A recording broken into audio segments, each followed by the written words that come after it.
It is good to come together for the purpose of co-creating. Do you agree? Co-creating at its best, yes? You are knowing what you are wanting. You are enjoying how contrast helps you to focus your desire into place. Just so you know, the answers to these next 10 questions is yes. Yes. Well, sometimes it helps to say yes, even when you mean no.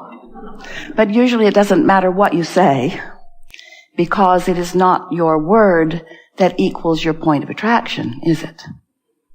Your indicator of what you mean is how you feel. But what really is your reason for your point of attraction is what you are offering vibrationally. You are vibrational beings, you know. Yes. But the way you feel lets you know what your point of attraction is in relationship to what your real point of attraction is. That was a brain twister, yes? Well, what we mean by that is you are more than you know, more than most of you know, more than you see certainly here in these physical bodies. You are longer around than you know, too. You are eternal consciousness, and a part of that wholeness of who you are is expressing through this physical body that you claim to be as you, but it's only a part of you. A larger part of you has been going and blowing for a long time. Sometimes people refer to that part as your soul. Some make reference to God, and that's part of what that is too. We refer to it as your inner being, but we want you to understand that you are much more than you have known, and much more than you have been allowing, you can begin to allow, and when you do, your experience will be even better than it is now. So through the time that we've been visiting with you, through Esther in this format, we've been talking to you in many different ways to help you to understand who you are and how you fit into the bigger picture of all of this. And we began recently saying to you that you are non-physical energy before you came into this body, and a part of that energy came into this body where you're focused out on this leading edge. And in this personality, you're knowing what you don't want and knowing what you do want, coming to all kinds of preferences. And whenever you know what you don't want, what you do want comes into sharper vibrational focus for you. Now we're saying vibrational focus because when you know what you don't want, you launch the opposite rocket of desire. Knowing what you don't want just sharpens your awareness of what you do want. Often you're not focused on what you do want because you're beating the drum and justifying why you want it by pointing out what you don't want. But in that contrasting process, there is an expansion of you, a radiating of energy. We call it rockets of desire.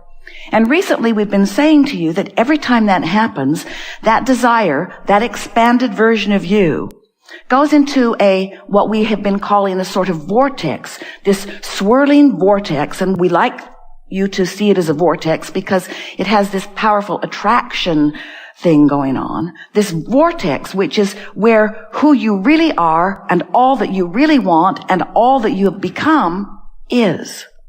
And then we've been saying to you, simple to say, a little more complicated to figure out how to do it. Your work is to figure out how to get into that vortex. Your work is to figure out how to become a vibrational match to all of the expansion that life has caused you to provide for yourself. If you've been listening to us for a while, you've been hearing us talking about the art of allowing, that what this business that you are about here is about figuring out how to allow who you really are, figuring out how to allow the wholeness of who you are. And so you could say that what we were saying to you is you want to figure out how to allow yourself into the vortex or allow yourself to be vibrationally up to speed with this expanded part of you. You can't stop the expansion, but you can stubbornly not become or not maintain a vibrational match to it. when life causes you to expand and you don't go along with it with thoughts that match it, then you feel the discord of that mismatch, which is what negative emotion is. So the better you feel, the more you are staying up to speed with who you have become. That makes sense, doesn't it? So recently, we're talking to you about your vibrational basis. Now, if you've been with us for a while, and some of you have, you remember way back in the beginning, we were explaining it to you in very simple terms. When you want something and believe it, it is. No split energy, right? You want it. You don't doubt it. So you're not splitting it. You want it. You believe it. It is. Well, that means you are in this moment focused upon something that you desire, something that you've been desiring for a while, something that your inner being knows that you desire and is already a vibrational match to. And when you focus upon something that you desire and you offer no discordant vibration, now there's no split in your energy. You're in the vortex, so to speak, and your point of attraction is really, really powerful. This is the thing we're wanting you to understand. When you are not offering discordant energy so that you are in alignment with who you really are, now your point of attraction is very, very powerful. So today we want to say to you, we want to emphasize, we want you to leave here really, really clear about your point of attraction. We want you to feel how powerful your point of attraction is. Do you get it? You are a vibrational offerer all the time. Yes? And as you are offering this vibration, law of attraction is responding to it. Yes? And that means that whatever you're offering vibrationally is coming back to you in terms of all kinds of things. Thoughts first, manifestations next, the rendezvous that you have, the people, places, things, everything that is coming to you is coming in response to your point of attraction. And just to make it more clear, we are talking about your point of attraction in a sort of visual way that you can imagine. It's like the foundation or the basis of that which you are. It's like a grid. If you were looking at a house that was under construction, you could call it the foundation and the frame. It's that part that's all there. You can essentially see what it's going to look like on the hillside when you look over there. No walls yet. It hasn't filled in with the details. Well, you've got this vibrational grid going on all the time that is the basis of that which is coming. And so as we talk to you today about the grid, we want you to understand that by the grid, what we mean is it's your point of attraction. We want you to know that it means it's how you are feeling. Well, how you're feeling is your indication of what you're doing with the grid. How you're feeling is your indication of what you're doing vibrationally. But that vibrational patterning that you've got going on, that's the basis of your point of attraction. And here's the part that we want you to remember. Hear and remember. And we'll talk about it repeatedly. You won't be able to sit through this day and not have it etched forevermore in your brain. Well, it's not quite that dramatic. But as we talk about it enough, you will leave here with enough of it activated within you that enough evidence will come to you that you will understand it fully within a day or two at most. So this grid is your point of attraction. And this is the thing that we really want you to hear. Once you've established an emotional basis, and that's what the grid is. It's something really general, like, I feel secure. Well, if you feel secure, oh, what a good grid that is. I feel worthy. Worthy is a treacherous word for most of you, but if you feel secure and worthy and loved, if you've got those kinds of things going on in your grid, in your basic point of attraction, then your grid is filling in with all kinds of lovely details that are vibrationally matching those feelings. And that's what we want you to get the sense of. The vibrational grid is your emotional, which means very general, very basic, very source-like, very soul-like. It's your basis of attraction. But your grid is something that you practice all day, every day. You practice it with the things you say.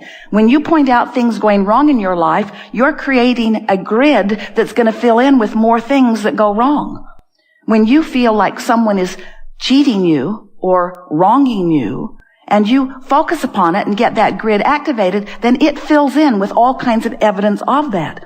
And the thing that is so interesting is that you'll observe something unwanted, and as you focus upon it, you create the next grid for the next 17 seconds, which equals the next point of attraction.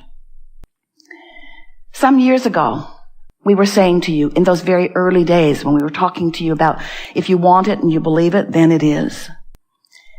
And we were describing to you as we were wanting you to feel how important what you're thinking and feeling in every moment is. When you get focused upon something unwanted, it's like you're spewing this red, inky mist out there. Sort of, and if you just stop talking now, meditate, take a nap, listen to music, do something that stops the spewing, it would dissipate. The wind would blow it away. And your point of attraction would improve immediately. But if you keep spewing it, then it keeps being there. It keeps being your point of attraction. And so that's a good mental image, isn't it? We want you to realize that every 17 seconds, and we don't want you to put a timer on yourself. Esther tried it the other day and it doesn't work well at all. We don't want you to put a timer on yourself, but we want you to be aware of how brief a time it takes to find something that feels good, something really general, and focus upon it just for a little bit to establish a point of attraction that will fill in. So let's say you find a thought that feels good, and choose those that feel good easily. Don't work on this. Don't be valiant. Don't dig into this. Just try to find something light that feels good. And as you find it and focus upon it, just for a little bit, just for a few seconds, in the absence of resistance, the grid will fill in. And what that will mean to you is another easy, good-feeling thought will flow to you.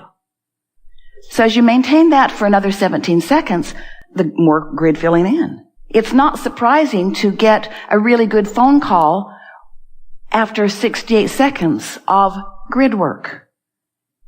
In other words, it doesn't take much before manifestations that are noteworthy begin happening.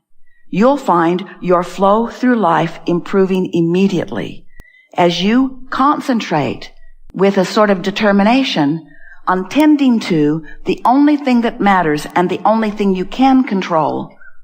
Oh, and it's such a big thing. You can control your point of attraction. Don't you think that's something? You can do it if you'll try, and you don't have to try very hard. You just have to know how to go about it in the way that's easier. And the way that's easier is, first, stop trying to fill in your own grid.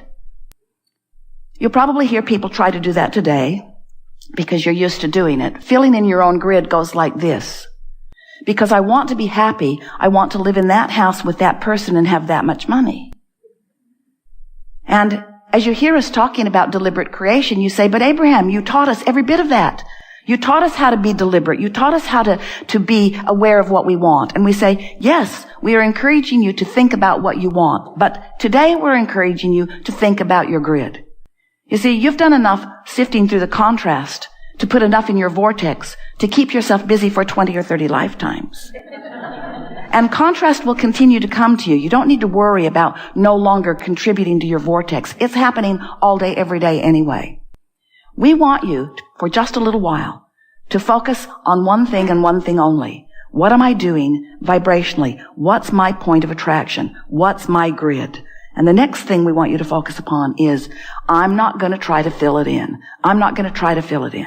Because when you have an idea of something you want or need, and you focus upon it, but it isn't happening yet, so it's the absence of it that you're focusing upon. Now you establish a grid that includes the absence of what you want, rather than the presence of what you want. Do you see how that works? People are doing it all the time. They want more money, so they think about more money, and they think about all the things they want to do with more money, so they create this big old hunkin' grid of the absence of the things that they want, and then they say, I've been doing this work for a long time, Abraham. Why is it not working out well for me? It's exactly what they say. And we say, because you've missed some of the finer points. And the finer points are, you have to be aware of what you're doing with your point of attraction, and it's much easier than all of us have been making it out to be.